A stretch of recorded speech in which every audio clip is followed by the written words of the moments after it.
185, tu herencia reservada. El Salmo 2, versos del 7 al 9, en la Nueva Traducción Viviente dice: el rey proclama el decreto del Señor. El Señor me dijo: tú eres mi hijo, hoy he llegado a ser tu padre.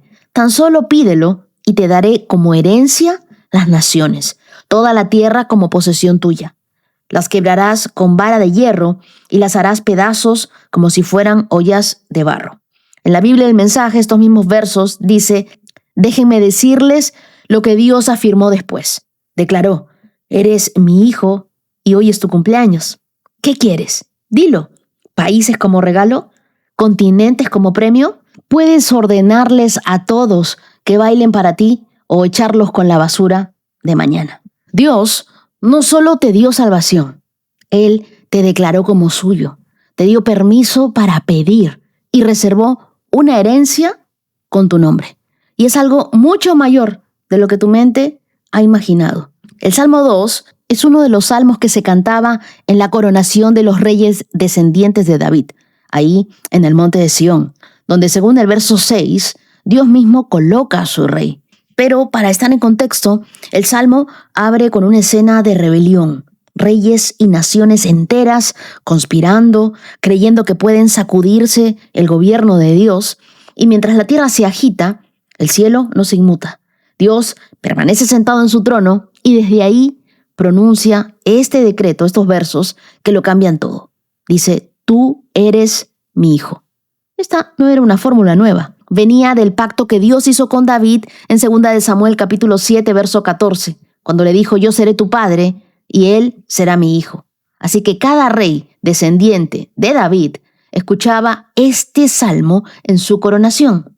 Pero en Jesús, esas palabras dejaron de ser una ceremonia y se volvieron literalmente ciertas.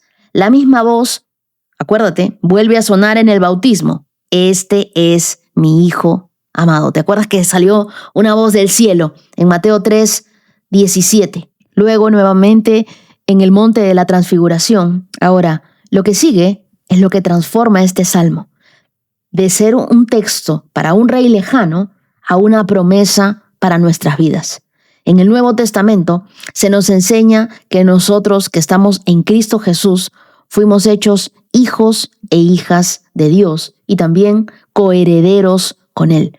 Eso dice Romanos capítulo 8, verso 17, Juan capítulo 1, verso 12 y Efesios capítulo 1, verso 5. Así que lo que comenzó como una promesa que era dirigida al Mesías, por gracia, se extiende hacia nosotros. Nosotros no heredamos un pedazo del reino, no. Heredamos al Rey y con Él participamos de todo lo que es suyo. Y yo creo que cuando tú entiendes tu identidad de hijo de Dios, dejas de vivir mendigando lo que tu Padre en los cielos ya preparó para ti. Imagínate a un joven que trabajó durante años cuidando los jardines de una hacienda enorme. Conocía cada árbol, cada sendero, cada rincón de esa propiedad, pero siempre pensó que era simplemente un empleado más. Un día recibe una carta del dueño. Al abrirla, descubre que le cambió la vida entera. No eres un trabajador cualquiera, eres mi hijo. Todo esto también es tu herencia. Ese día no cambió la hacienda, no, cambió su identidad de hijo. Y cuando cambia nuestra identidad de hijos, cambia completamente nuestra forma de vivir. Dejamos de ser empleados, de ser criaturas de Dios, y nos sentimos hijos de Dios. El mismo jardín que Él antes cuidaba por obligación, ahora lo ve y camina con otros ojos. Es suyo. Eso es lo que Cristo hizo con nosotros. No solamente nos perdonó. La Biblia dice que Dios nos adoptó como sus hijos. Pero hay algo muy triste que les pasa a muchos hijos de Dios. Ya fuimos adoptados, pero seguimos viviendo como si fuéramos huérfanos, como si fuéramos empleados. El huérfano vive preguntándose: ¿habrá suficiente? Mientras que un hijo pregunta: papá, ¿qué hacemos ahora? El huérfano intenta demostrar que merece valor, pero el hijo descansa en que ya sabe que es amado. Ahora fíjate en el orden del Salmo capítulo 2, verso 7. Primero hablan de identidad, después el hoy. Dios no dice, cuando tú lo merezcas, serás mi hijo. No, Él lo declara antes de darle una sola tarea al rey. Tú no te ganaste ser hija de Dios haciendo suficiente, orando suficiente o sirviendo lo suficiente. A ti Dios te declaró su hija. A ti Dios te declaró su hijo. La gran batalla espiritual no es solo creer que Dios existe, es creer que tú también eres su hijo, su hija. Porque eso, que tú te sepas hijo de Dios, va a cambiar absolutamente la forma en la que tú vives y la forma en la que nosotros recibimos. Porque mira lo que Dios le dice, ¿qué quieres? Dilo. Esa frase en la Biblia, el mensaje, me impresionó. No porque Dios ignore lo que nosotros necesitamos, sino porque cuántas veces hubiéramos querido que Dios nos pregunte, ¿qué quieres? A ver, hija amada, a ver, hijo amado, ¿qué quieres? Dilo. Dímelo para dártelo. No porque Dios ignore lo que nosotros necesitamos, sino porque a un padre le encanta escuchar la voz de sus hijos. A Dios le encanta que nosotros le pidamos. Muchos creyentes viven pensando que pedir y pedirle a Dios es falta de humildad. ¿Cómo vamos a molestar a Dios con estas ridiculeces? Pero la verdad es otra. El problema casi nunca ha sido pedir demasiado. Muchas veces el problema es que pedimos demasiado poco. Pedimos para sobrevivir, cuando Dios quiere que impactemos vidas, cuando Dios, nuestro Dios, es abundante, Él nos da al rebosar. Nosotros pedimos para resolver un problemita financiero, cuando Dios está pensando en grande y está pensando en nuestras generaciones. La mayor tragedia no es apuntar demasiado alto y fallar, es apuntar demasiado bajo y acertar. Porque muchos hijos de Dios viven con mentalidad de siervos, de empleados, pidiendo autorización para lo que ya les pertenece por herencia, para esa herencia reservada que Dios tenía desde el Salmo 2. Un siervo pide permiso, ¿cierto? Un empleado pide permiso para hacer las cosas, pero un hijo pide una herencia, un hijo pide sus derechos. Son posturas completamente distintas frente a un mismo padre. Cuando nosotros escuchamos naciones, pensamos solo en países, pero en la Biblia una nación es mucho más. Son pueblos, son familias, son generaciones, son corazones. El deseo de Dios nunca fue simplemente gobernar territorios, siempre fue conquistar personas. Por eso Jesús, antes de ascender, no dijo, vayan y gobiernen las fronteras. Él dijo, vayan y hagan discípulos a todas las naciones. Quizá Dios no te ha llevado a predicar en un estadio, pero sí te ha dado tu propia nación. ¿Sabes cuál? Tu casa, tus hijos, tu trabajo, tu comunidad, las personas que escuchan tu voz, las personas que te siguen en redes sociales. Las personas son el único tesoro que llevaremos a la eternidad. Pero yo sé que hoy hay una voz que te dice que no vas a lograrlo. Pero quiero decirte algo, los hijos de Dios no viven pidiendo permiso para pelear una batalla que Dios ya les dio la autoridad para ganar. Tú no estás pidiendo fuerzas prestadas, tú estás usando una autoridad que ya es tuya. Cada día yo recibo mensajes de personas que están esperando una residencia, una entrevista de inmigración, una visa, un permiso de trabajo o una nacionalidad. Y viven pendientes de una cita que puede cambiar el rumbo de su familia. Entonces me pregunté, si Dios les dijo a sus hijos, pídeme las naciones, ¿por qué nosotros muchas veces apenas nos atrevemos a pedirle a Dios que abra una puerta? ¿Por qué limitar nuestras oraciones cuando nuestro Padre es el dueño de todos los países? Si Dios quiere abrirte una nación para estudiar, para trabajar, para servirle o para comenzar una nueva historia, ninguna oficina de migración tiene la última palabra. La última palabra siempre la tiene Dios. Así que no te estoy diciendo que dejemos de hacer los trámites, hagámoslos. La fe nunca reemplaza la responsabilidad. Tú presenta tus documentos, prepara tu entrevista, cumple cada requisito. Pero mientras haces tu parte aquí en la tierra, recuerda quién gobierna sobre todas las naciones desde el cielo. Quizás tú llevas meses esperando una respuesta. Hoy quiero invitarte a cambiar incluso la manera de orar. No ores solamente, Señor, que me aprueben mi residencia. Ora y dile, Padre, abre esta nación, nómbrala, donde yo sé que mi propósito dará más fruto. Llévame al lugar donde yo pueda servirte mejor. Y si esa puerta viene de ti, que ninguna persona pueda cerrarla. No le tengas miedo a las fronteras, cuando tu Padre es el dueño de todas las naciones. Ahora te cuento yo mi historia. 7 veces me presenté frente a la ventanilla del consulado americano. 7 veces preparé mis mismos papeles, ensayé las mismas respuestas y 7 veces sentí el mismo nudo en el estómago mientras caminaba haciendo la fila. 6 de esas 7 veces escuché la misma palabra: denegado.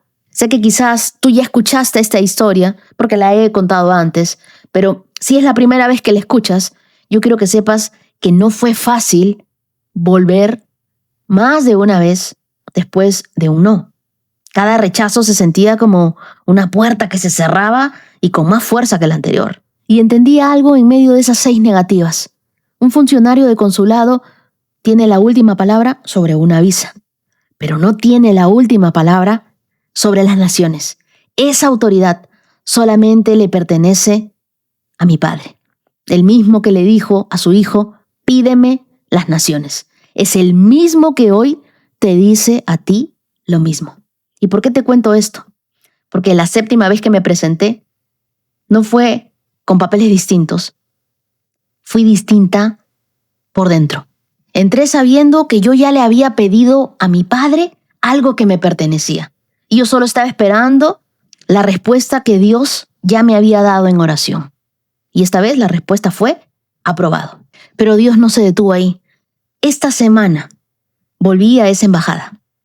Pero ya no fui a pedir una visa. Fui invitada por ellos, representando a mi agencia para celebrar los 250 años de independencia de ese país. Y mientras yo caminaba por esos mismos pasillos que alguna vez recorrí con miedo, con mis papeles temblando en la mano, Dios no solo me abrió la puerta que yo pedía. Dios volvió a llevarme al mismo lugar, pero esta vez como invitada, no como solicitante. Y no te cuento esto para que pienses que la fe garantiza que la 7ª vez siempre será la vencida, o que cada rechazo va a terminar en una celebración. No, te lo cuento porque 6 no cambiaron lo que yo era ni a quien yo le pertenecía.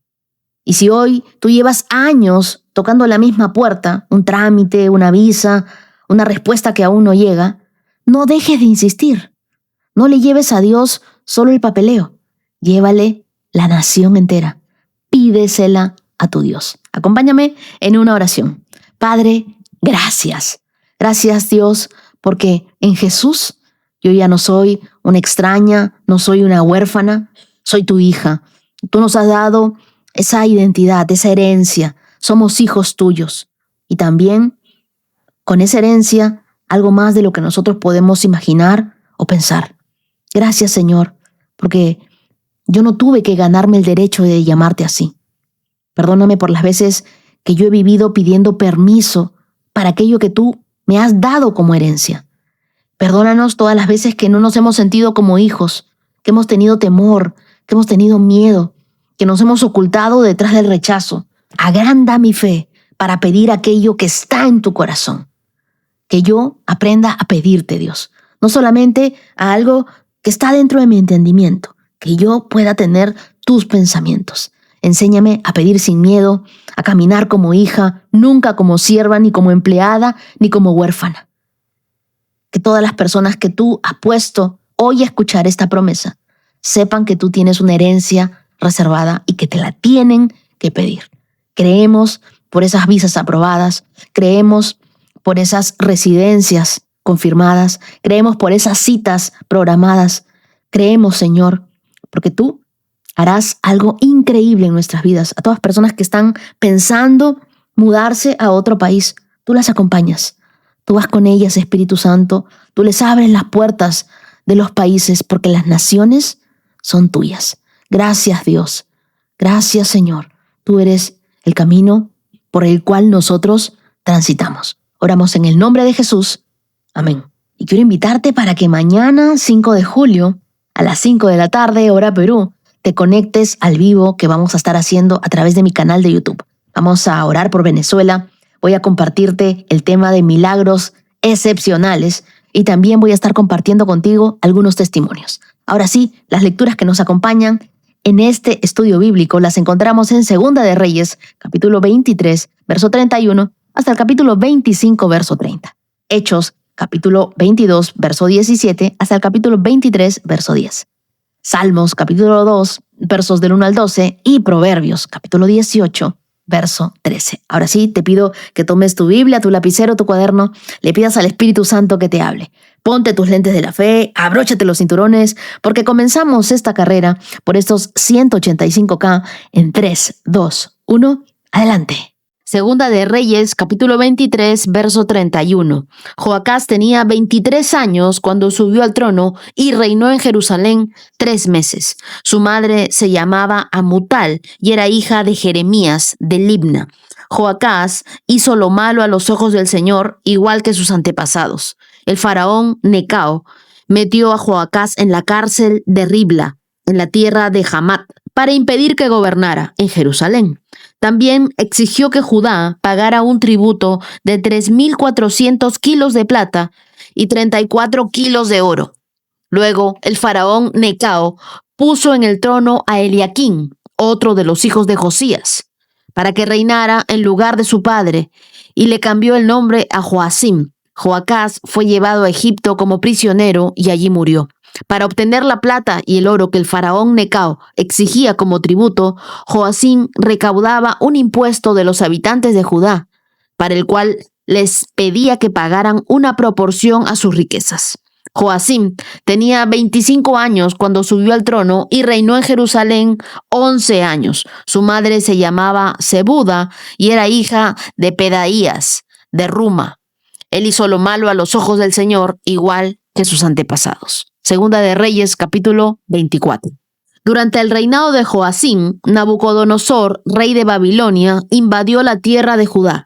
Joacim se rindió y le pagó tributo durante 3 años, pero después se rebeló. Entonces el Señor mandó contra Judá bandas de saqueadores babilonios, arameos, moabitas y amonitas, a fin de destruirla, tal como el Señor lo había prometido por medio de sus profetas.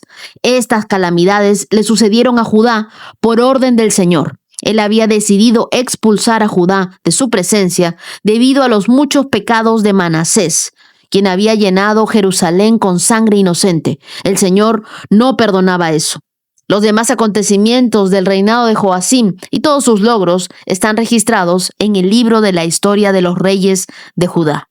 Cuando Joacim murió, su hijo Joaquín lo sucedió en el trono. A partir de entonces, el rey de Egipto no se atrevió a salir más de su país, porque el rey de Babilonia conquistó toda la región que anteriormente pertenecía a Egipto, desde el arroyo de Egipto hasta el río Éufrates. Joaquín tenía 18 años cuando subió al trono y reinó en Jerusalén 3 meses. Su madre se llamaba Neusta y era hija de Elnatán de Jerusalén. Joaquín hizo lo malo a los ojos del Señor, igual que su padre. Durante su reinado de Joaquín, los oficiales del rey Nabucodonosor de Babilonia subieron contra Jerusalén y la sitiaron. El propio Nabucodonosor llegó a la ciudad durante el sitio. Entonces el rey Joaquín, junto con la reina madre, sus consejeros, sus comandantes y sus oficiales, se rindieron ante los babilonios. Durante el 8º año de su reinado, Nabucodonosor tomó a Joaquín prisionero. Cuando el Señor ya había dicho, Nabucodonosor se llevó todos los tesoros del templo del Señor y del palacio real. Sacó todos los objetos de oro que el rey Salomón había puesto en el templo. El rey Nabucodonosor se llevó cautiva a toda la población de Jerusalén, unas 10,000 personas en total, incluso a los comandantes y a los mejores soldados y a los artesanos y a otras personas habilidosas. Solo dejaron en el país a la gente más pobre. Nabucodonosor llevó cautivo a Babilonia al rey Joaquín, junto con la reina madre, las esposas del rey, sus funcionarios, las personas más influyentes de la sociedad de Jerusalén. También desterró a 7,000 de los mejores soldados y a 1,000 artesanos y a otras personas habilidosas, todos fuertes y aptos para la guerra. Después, el rey de Babilonia puso en el trono a Matanías, tío de Joaquín, para que fuera el siguiente rey, y le cambió el nombre a Sedequías. Sedequías tenía 21 años cuando subió al trono y reinó en Jerusalén 11 años. Su madre se llamaba Amutal, era hija de Jeremías de Libna. Sin embargo, Sedequías hizo lo malo a los ojos del Señor, igual que Joacim. Estas cosas sucedieron debido al enojo que el Señor tenía contra la gente de Jerusalén y de Judá, hasta que finalmente los expulsó de su presencia y los envió al destierro. Sedequías se rebeló contra el rey de Babilonia. Segunda de Reyes, capítulo 25. Así que el 15 de enero, durante el 9º año del reinado de Sedequías, Nabucodonosor, rey de Babilonia, dirigió a todo su ejército contra Jerusalén. Rodearon la ciudad y construyeron rampas de asalto contra las murallas. Jerusalén estuvo sitiada hasta el año 11 del reinado de Sedequías. Hacia el 18 de julio del año 11 del reinado de Sedequías, el hambre en la ciudad ya era muy intensa y se había agotado por completo lo último que quedaba de alimento. Entonces abrieron una brecha en la muralla de la ciudad.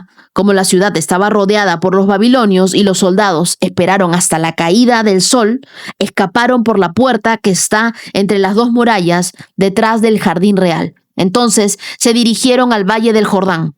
Sin embargo, las tropas babilónicas persiguieron al rey y lo alcanzaron en las llanuras de Jericó, porque todos sus hombres lo habían abandonado y se habían dispersado. Capturaron al rey y lo llevaron ante el rey de Babilonia, que se encontraba en Ribla, donde dictó sentencia contra Sedequías. Hicieron que Sedequías observara mientras masacraban a sus hijos. Luego le sacaron los ojos y lo ataron con cadenas de bronce y lo llevaron a Babilonia.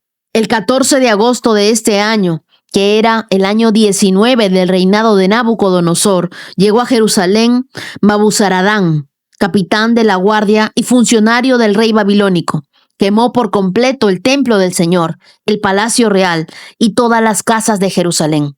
Destruyó todos los edificios importantes de la ciudad. Después supervisó a todo el ejército babilónico mientras derribaba por completo las murallas de Jerusalén.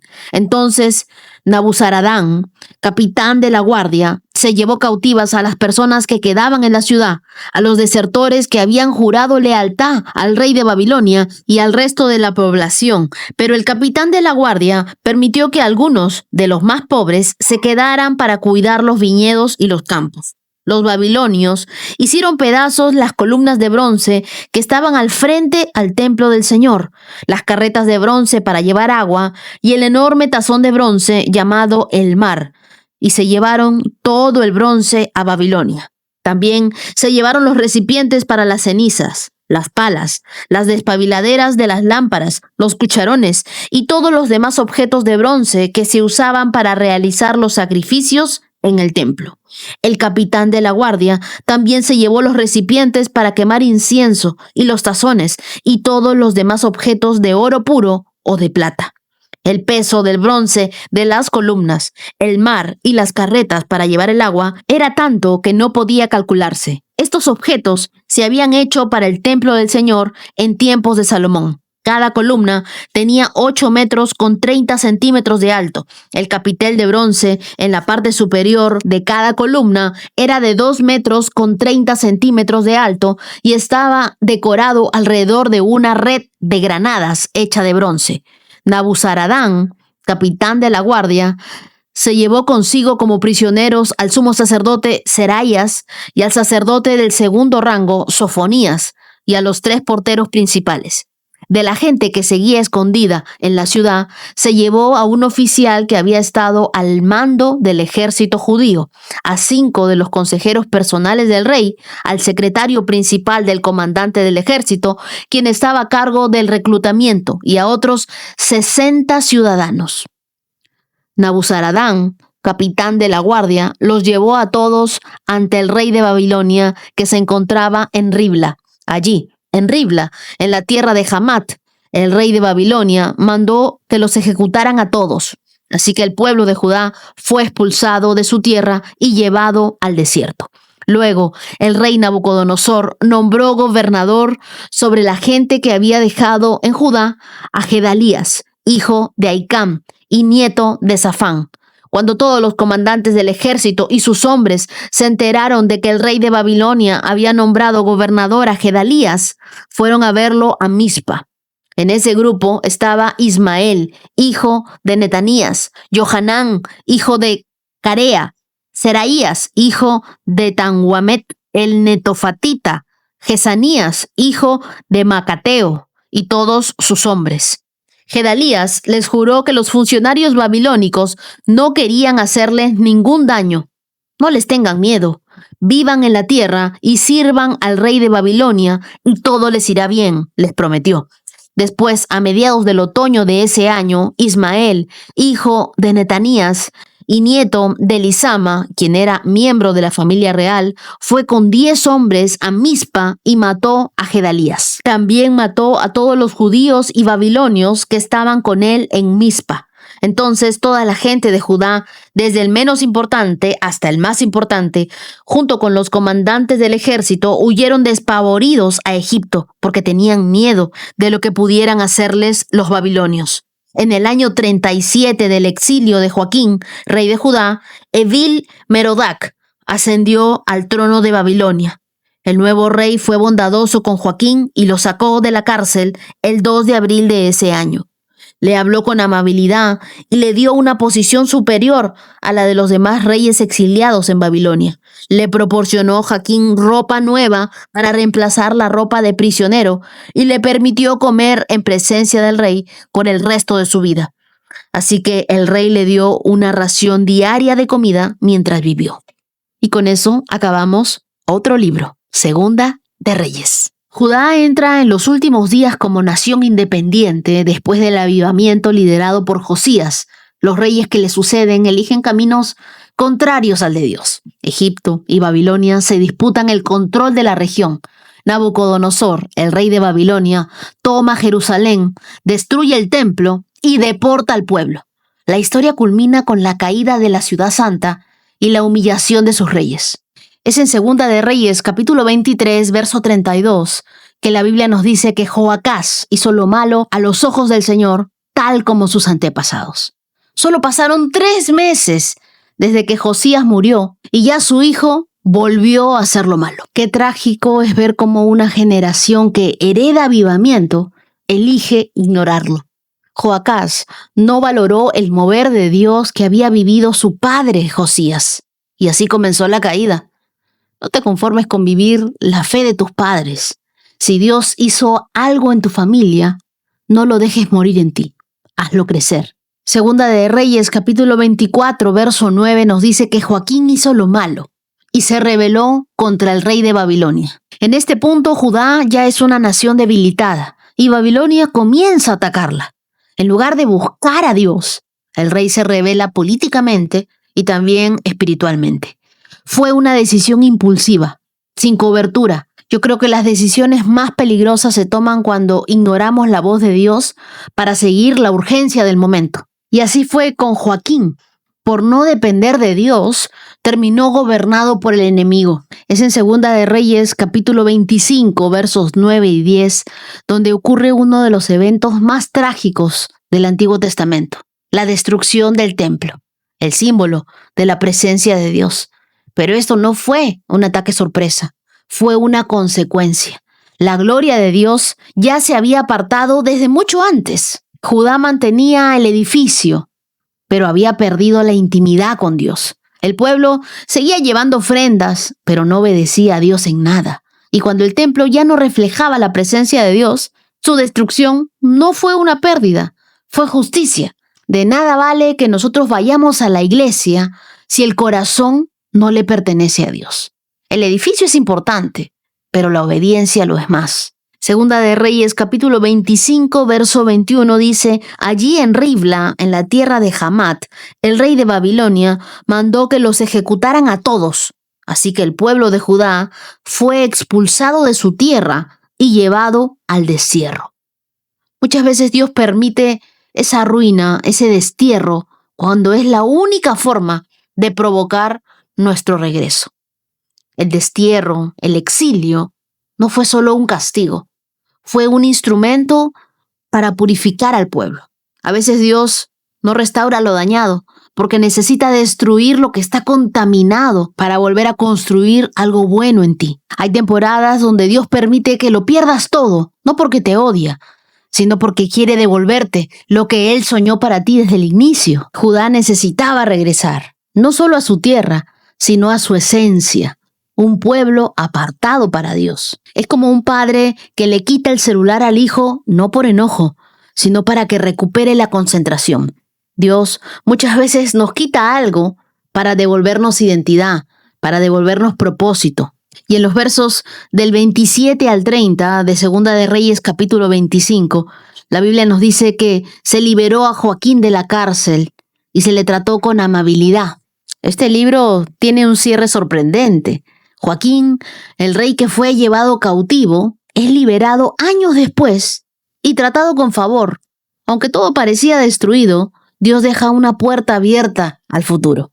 Cuando tú sientas que tu historia terminó en derrota, mira bien, porque Dios suele escribir epílogos de restauración. Joaquín no regresó al trono, pero recuperó dignidad. Y de su descendencia vendría Zorobabel, un antepasado de Jesús. Aun cuando todo parezca perdido, Dios siempre está preparando una línea de redención. No subestimes los finales, porque con Dios nunca son el final. Hechos, capítulo 22, verso 17. Después de regresar a Jerusalén y mientras oraba en el templo, caí en un estado de éxtasis. Tuve una visión de Jesús, quien me decía, date prisa, sal de Jerusalén, porque la gente de aquí no aceptará tu testimonio acerca de mí. Pero Señor, argumenté, seguramente ellos saben que en cada sinagoga yo encarcelé y golpeé a los que creían en ti. Y yo estuve totalmente de acuerdo cuando mataron a tu testigo Esteban.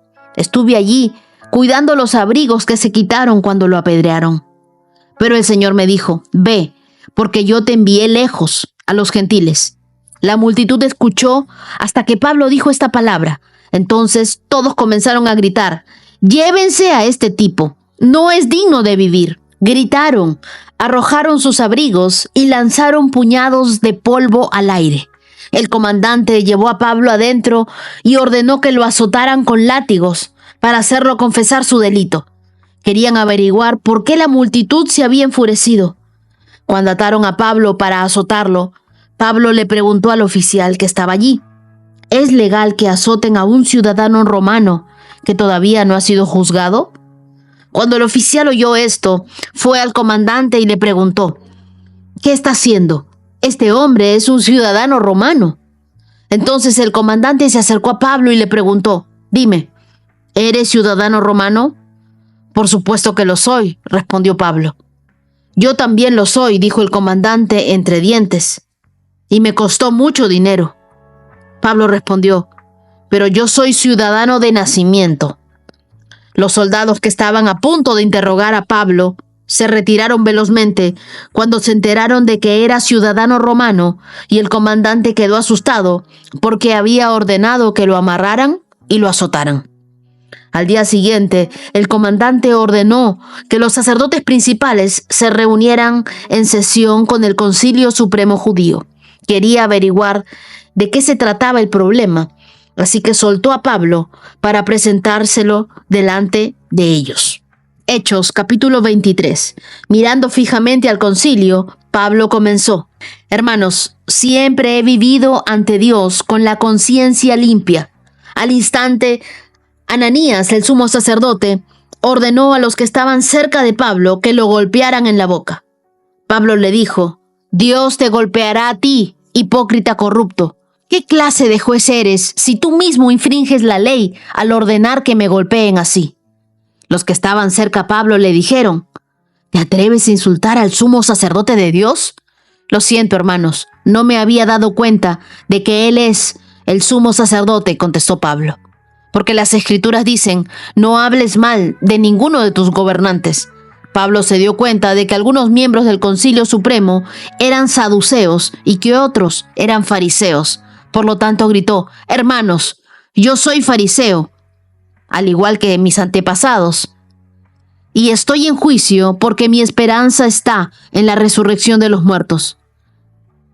Esto dividió al concilio, puso a los fariseos contra los saduceos, porque los saduceos dicen que no hay resurrección, ni ángeles, ni espíritus, pero los fariseos sí creen en todo esto.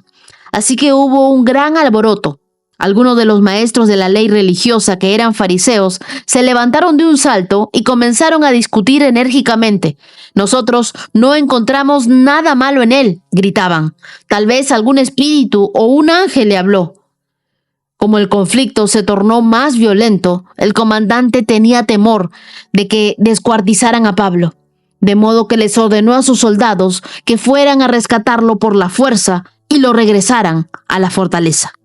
Pablo acababa de testificar ante la multitud judía de Jerusalén. Su defensa comenzó relatando su encuentro con Jesús en el camino a Damasco, pero la tensión estalla cuando él menciona que Dios lo envió a los gentiles. Esto era para los judíos inaceptable. Ahora es arrestado y Pablo está frente al concilio judío, el Sanedrín. Lo que aquí vemos es cómo la obediencia puede provocar rechazo, cómo el celo religioso puede cegar y cómo el Espíritu Santo puede usar la estructura del enemigo para proteger a sus hijos. Verso 18 de Hechos 22, la Biblia nos dice: tuve una visión de Jesús, quien me decía, date prisa, sal de Jerusalén, porque la gente de aquí no aceptará tu testimonio acerca de mí. Dios mismo fue el que le dijo a Pablo que la gente no aceptaría su historia. ¿Por qué entonces lo envió? Porque a veces la obediencia no produce resultados inmediatos, sino el impacto es eterno. Nos enteraremos después por qué Dios hizo lo que hizo. Tú no eres responsable de los resultados, solo eres responsable de tu obediencia. Y con esto quiero decirte que hay lugares donde tu testimonio no será aceptado, pero tu obediencia será reconocida en el cielo. No te calles. Ahora Pablo, versos después, comienza a argumentar. Intenta razonar con Dios y le dice versos 19 y 20, pero Señor, argumenté, seguramente ellos saben que en cada sinagoga yo encarcelé y golpeé a los que creían en ti. Yo estuve totalmente de acuerdo cuando mataron a tu testigo Esteban. Estuve allí cuidando los abrigos que se quitaron cuando lo apedrearon. ¿Cómo me van a escuchar si saben todo lo que yo fui? Pero Dios responde con firmeza: te enviaré lejos. Pablo había pensado que su pasado era una carta de entrada en Jerusalén, pero Dios lo envió a un lugar donde ese mismo pasado no sería carga, sino sería un puente. Deja de esconder tu pasado. Ríndelo ante Dios.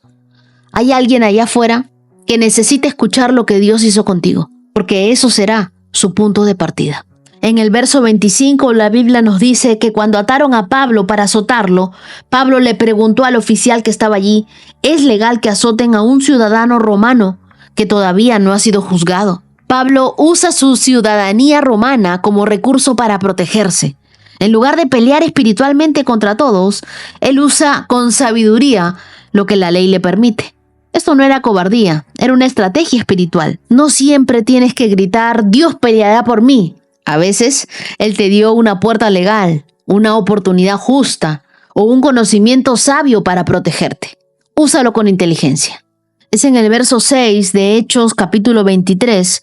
La Biblia nos dice que Pablo se dio cuenta de que algunos miembros del Concilio Supremo eran saduceos y que otros eran fariseos. Por lo tanto gritó, hermanos, yo soy fariseo al igual que mis antepasados, y estoy en juicio porque mi esperanza está en la resurrección de los muertos. Pablo no mintió, tampoco manipuló, simplemente usó la diferencia doctrinal entre sus acusadores para poner el foco en lo esencial, la resurrección. Y lo que parecía un juicio se convirtió en una división interna entre ellos. y Pablo fue protegido. El Espíritu Santo te dará sabiduría para hablar lo justo, aún en medio de la división. A veces, en una conversación tensa, el Espíritu Santo te dará una palabra precisa que desenmascare el verdadero conflicto, sin que tú tengas que defenderte con ira. Pide esa sabiduría. Y por último, el verso 10 de Hechos 23 nos dice, como el conflicto se tornó más violento, el comandante tenía temor de que descuartizaran a Pablo, de modo que les ordenó a sus soldados que fueran a rescatarlo por la fuerza y lo regresaran a la fortaleza. Cuando el juicio se vuelve caótico, Pablo, en lugar de frustrarse, se mantiene enfocado. Él sabe que él no está allí por error, tampoco está por casualidad. Cada paso, cada palabra es parte del plan de Dios. Cuando tú sabes quién te envió, no te confunde quién te acusa. Así que en tiempos de caos, no sigas el ruido. Sigue la voz de Dios que te habló al principio. Él no te trajo hasta aquí para abandonarte en confusión. Salmos, capítulo 2. ¿Por qué están tan enojadas las naciones? ¿Por qué pierden el tiempo en planes inútiles? Los reyes de la tierra se preparan para la batalla. Los gobernantes conspiran juntos en contra del Señor y en contra de su ungido. Rompamos las cadenas, gritan, y liberémonos de ser esclavos de Dios. Pero el que gobierna en el cielo se ríe. El Señor se burla de ellos, después los reprende con enojo, los aterroriza con su intensa furia. Pues el Señor declara, he puesto a mi rey elegido en el trono de Jerusalén, en mi monte santo. El rey proclama el decreto del Señor. El Señor me dijo, tú eres mi hijo, hoy he llegado a ser tu padre.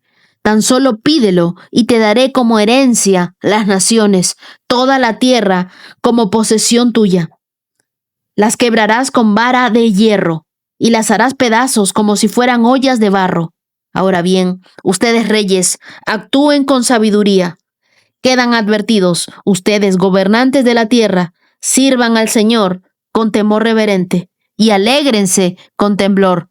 Sométanse al Hijo de Dios, no sea que se enoje y sean destruidos en plena actividad, porque su ira se enciende en un instante, pero qué alegría para todos los que se refugian en él. El Salmo comienza con una imagen de alboroto global. Líderes y pueblos se organizan, pero no para buscar a Dios, sino para liberarse de él. Rechazan su autoridad, ven sus mandamientos como cadenas, pero el problema es que sacudirse a Dios no te da libertad, te deja vulnerable. Versos 1 y 2 dice, ¿por qué están tan enojadas las naciones? ¿Por qué pierden el tiempo en planes inútiles? Los reyes de la tierra se preparan para la batalla. Los gobernantes conspiran juntos en contra del Señor y en contra de su ungido. Cada vez que tú y yo pensamos que obedecer a Dios es una carga, estamos cediendo a esa misma rebelión. Su voluntad no es un yugo opresivo, es un diseño protector. Es como un pez que se libera del agua para demostrar su autonomía. Pero para morir asfixiado, porque lo que parece libertad fuera de Dios termina siendo pérdida de vida.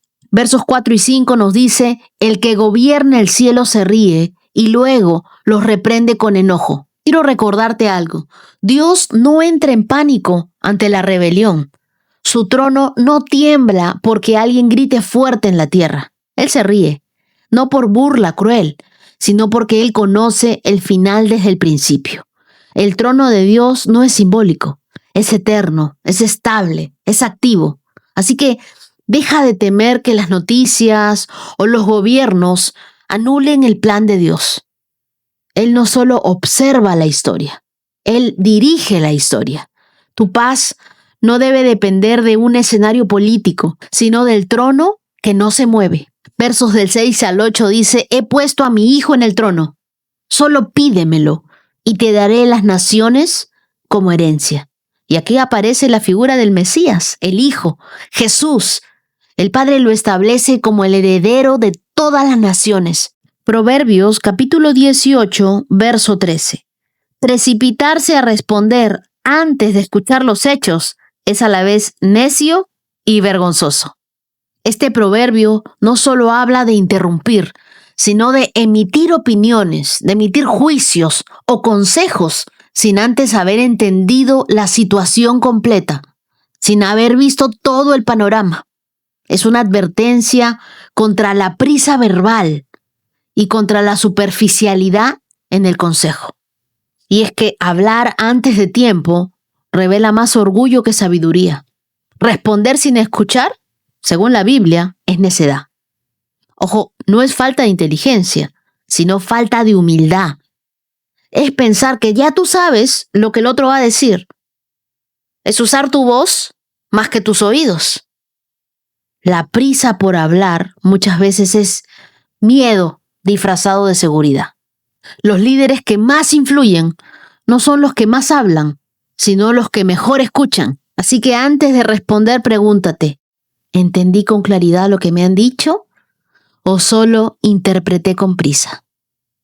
Aprende a tomar pausas sabias antes de emitir una opinión, especialmente en conversaciones difíciles, en discusiones familiares. Esas pausas no son debilidad, son protección. En la era de los opinólogos, este versículo es contracultural, porque vivimos tiempos donde muchos responden en redes sin contexto, comparten consejos sin conocer a la persona o corrigen sin haber escuchado la historia completa.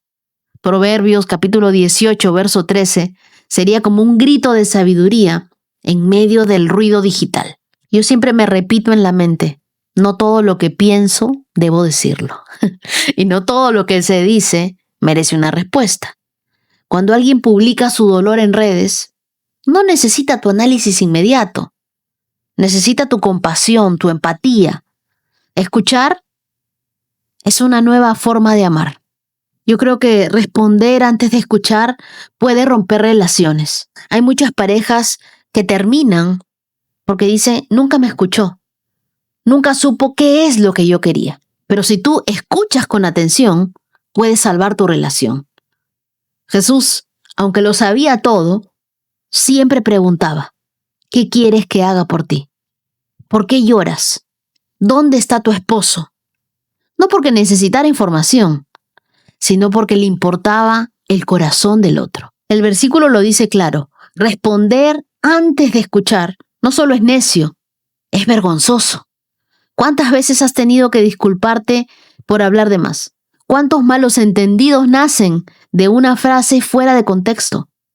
Los sabios no solo saben cuándo hablar, también saben cuándo callar. Entrena tu oído entonces antes que tu boca. En conversaciones importantes, repite en tu mente. Primero entiendo, luego respondo. Ora conmigo hoy y di, Señor, enséñame a callar cuando mi lengua está presurosa por hablar. Dame sabiduría para escuchar con el corazón, no solamente con mis oídos. Perdóname por cada vez que hablé sin entender. Aconséjame si yo herí sin querer. Hoy decido crecer en humildad, aprendiendo a escuchar antes de responder. Que mi boca no sea veloz para opinar, sino lenta para herir y sabia para restaurar. Te lo pido, Dios, en el nombre de Jesús. Amén. Y así llegamos a nuestros 185K. Y ahora quiero que anotes este correo, porque muy pronto tú estarás dando tu testimonio. testimonios@wendynesiosub.com. Ahora te invito a escuchar el testimonio de Ana María. Buenos días desde Bogotá, Colombia. Yo soy Ana María. Yo escucho el podcast desde enero de este año, no exactamente desde el primero, pero sí, desde enero. Yo un día me desperté y dije, quiero empezar el devocional, quiero buscar algo que me acerque y me conecte más a Dios, y bueno, en esa búsqueda Dios te puso a ti en este podcast, y bueno, desde ese momento ha sido mi rutina todos los días. Yo dejo mis hijos en el colegio y en la mañana lo primero que hago después de esto es escuchar la palabra de Dios, es escuchar las explicaciones que tú das, es como esa guía diaria de Dios para mí.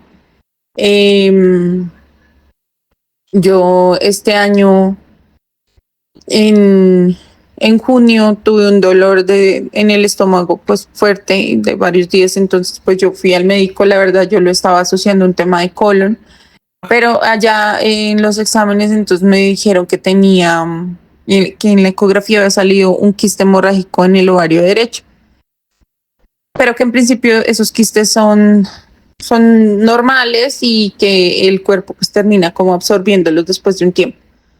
Y me enviaron un control de 2 meses. Pasado ese tiempo, yo me hice el control con una nueva ecografía y pues el quiste persistía. Y de hecho estaba un poquito más grande, era lo que mostraba la imagen. Entonces de ahí me dieron cita para ginecología y pues la ginecóloga el día que estaba revisando los exámenes y como el comparativo entre los dos,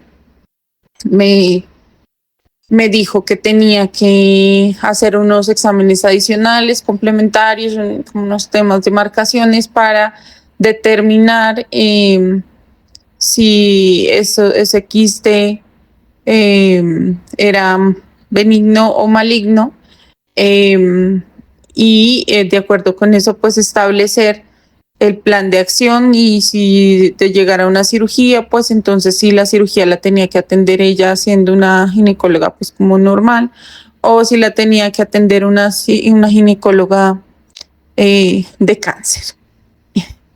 La verdad es que solo Dios y yo sabemos lo que yo sentí en ese momento cuando ella me dijo, o sea, es que eh, la probabilidad es terrible. Y pues la mente empieza a hacer escenarios, a pensar, no, mis niños, ¿qué va a pasar? Bueno, un montón de cosas. Entonces yo salí de allá llorando, Dios mío. Y llamé a mi esposo, le conté, entonces pues, que llamara a pedir las citas para hacer esos exámenes lo más pronto posible. Y bueno, yo llamé y en la EPC me dijeron que la cita estaba como 4 meses después. Y eso para mí era eterno con ese peso encima del riesgo de, bueno, entonces yo dije, Dios, por favor, ayúdame. Llamé, dije, no, pues de alguna forma yo miro y pues hago ese examen particular. Entonces yo llamé y pedí la cita y Dios puso una señora súper amable y pues como que le dije, mire, es que está en mi situación y no sé qué. Entonces ella me dijo, sí, vamos a buscar una cita, mira, y para la próxima semana, la verdad era un examen bastante costoso, entonces ella me dijo, sin embargo, yo te recomiendo que hagas el trámite de cambio de prestador de centro médico y que lo pidas para acá.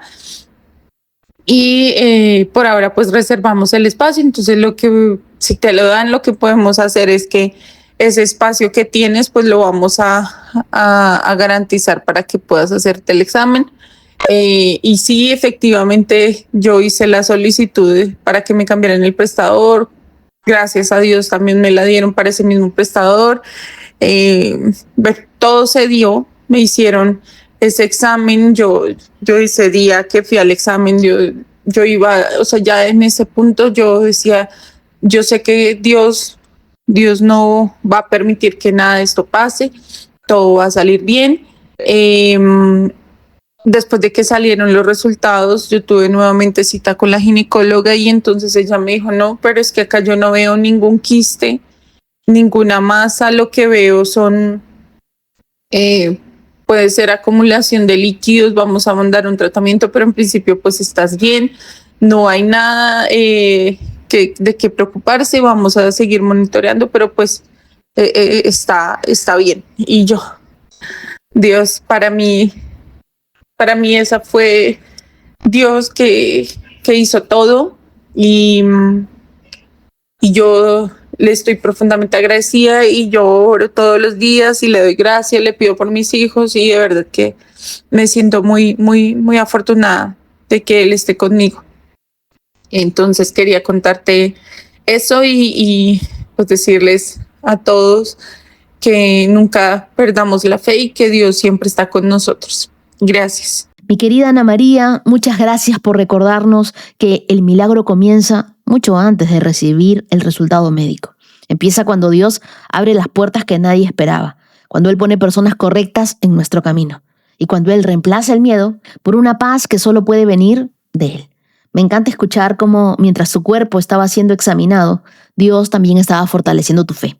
Hoy celebramos contigo que el Señor fue tu refugio en medio de la incertidumbre y seguimos creyendo que Él continuará cuidando de ti y de toda tu familia. Que nunca pierdas esa hermosa rutina de encontrarte cada mañana con la palabra de Dios, porque allí está la fuerza para enfrentar cualquier noticia de la vida. Te regalo Filipenses capítulo 4, versos del 6 al 7 que dicen: no se preocupen por nada, en cambio oren por todo. Díganle a Dios lo que necesitan y denle gracias por todo lo que Él ha hecho. Así experimentarán la paz de Dios, que supera todo lo que podemos entender. La paz de Dios cuidará su corazón y su mente mientras vivan en Cristo Jesús. Y ahora también quiero contarte el testimonio de Kelly Márquez desde España. Hay momentos en los que todo parece decir que una puerta se cerró para siempre. Eso fue lo que vivió Kelly cuando llegó a España, con el sueño de una nueva etapa, de obtener su residencia. Sin embargo, en medio del proceso, tomó una decisión que humanamente parecía haber arruinado todo. Al salir del país, ella recibió una orden de expulsión y una prohibición de ingreso a todo el espacio Schengen. Los pronósticos eran desalentadores.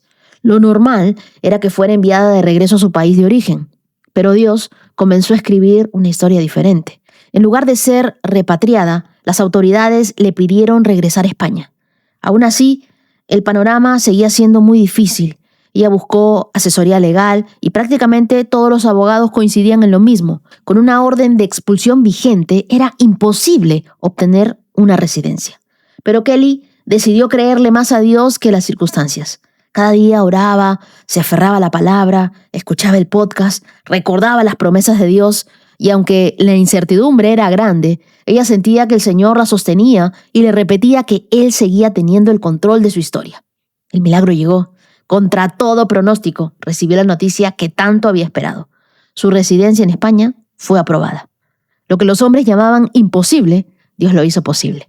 Él abrió una puerta donde nadie más veía una salida y volvió a demostrar que su fidelidad está por encima de cualquier circunstancia. Hoy, Kelly comparte su testimonio para recordar que vale la pena esperar en el Señor, porque cuando Él promete algo, Él siempre cumple. Y tienes toda la razón, querida Kelly. La última palabra no la tienen los diagnósticos, los procesos legales, ni siquiera la opinión de las personas. La última palabra siempre la tiene Dios. Y me alegra profundamente ver cómo el Señor honró tu confianza y te sostuvo en medio de la incertidumbre. Que esta nueva etapa en España sea una oportunidad para seguir glorificando a Dios con tu vida. Y para que nunca olvides que los milagros comienzan cuando nosotros decidimos creerle a Dios por encima de todo. Te regalo Lucas capítulo 18, verso 27 que dice: lo que es imposible para las personas es posible para Dios. Para nuestro Dios no hay ningún imposible. Y ahora me gustaría agradecer a los corazones generosos íntimos de esta hermosa comunidad. Muchas gracias a Madeleine Rulán, gracias Joana Navarrete, gracias Mayelin Salcedo, gracias Mechelis Blanco, gracias a Gloria Estrada Rosario, gracias Narcisa Petra Alvarado, muchas gracias Iván Herrera, gracias a mi querido Miguel Quijada Betancourt, gracias Franci Joana, gracias Valentina Altamar, muchas gracias Sara Ailín Aparicio Ortega, gracias Viviana Cantor, muchísimas gracias Esmeralda Ramírez.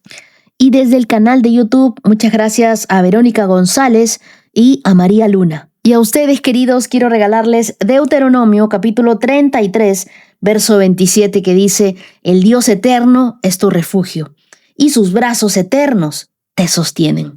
Qué hermoso es sabernos sostenidos por Dios, abrazados por Él y cubiertos de su protección. Quiero que sepan que ustedes estarán en mis oraciones.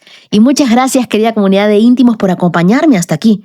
Nos vemos el día de mañana con más de la palabra de Dios y también el domingo a las 5 a través de mi canal de YouTube para orar por Venezuela y para compartirles sobre los milagros excepcionales que Dios hará en nuestras vidas.